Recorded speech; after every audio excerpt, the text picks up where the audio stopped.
This is NewHampshireCrossCountry.com coming at you from the 2016 Meet of Champions. I'm here with the Oyster River first-year head coach, Scott McGrath.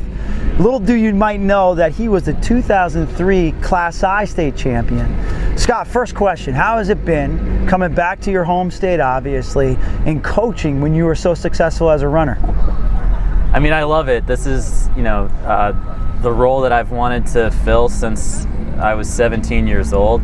The dream job was always to teach and coach in New Hampshire, and this year I made both of those things happen. So it's a little surreal being back on the same courses, seeing a lot of the same faces, but it's also it's the best thing yet.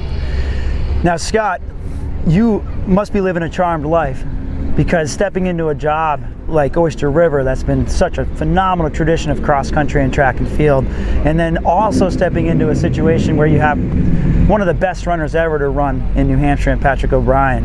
Yeah. Describe to us what that transition's been like. And for our audience out there, if you want to hear more, Scott's been gracious enough to write a blog for us this year, so go back to the website and check that out. But Scott, explain to us kind of what the transition's been like from beginning to now. Great. Transitioning from Coach Greg Gephardt to myself was something that I think was kind of tenuous in the beginning. I was a relatively unknown entity for that whole community of not only athletes but parents, administrators, teachers, etc. Obviously, I've just put my best foot forward and worked really hard to develop just a strong rapport and have a team culture that really gets like what we're here to do, which is to run fast, have fun, and do all that stuff with good character. Awesome. So let's bring this to Patrick a little bit, because people want to hear about, because the last couple of weeks has been kind of straightforward. He's been going after records and hitting it hard from the get-go.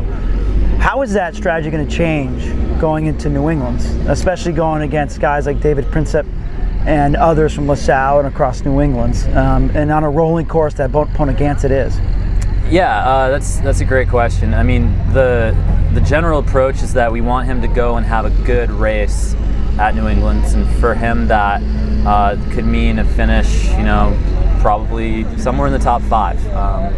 Can he challenge David Prinsep, having run 14:32 at Great American? I think he can, and I think it's going to depend on who has the best day.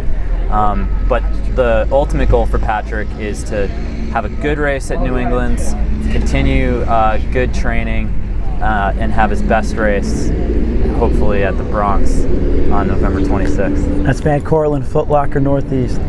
Cool. Well, hey, best of luck to you. People might also understand that Oyster River qualified as a team 6th place, so congratulations on that. Also, you guys got to represent D2 with Cole Brown next week. D1 swept the first 4 places. So, hey, good luck, Scott. Good luck to everybody. We'll see you next week. Thanks so much.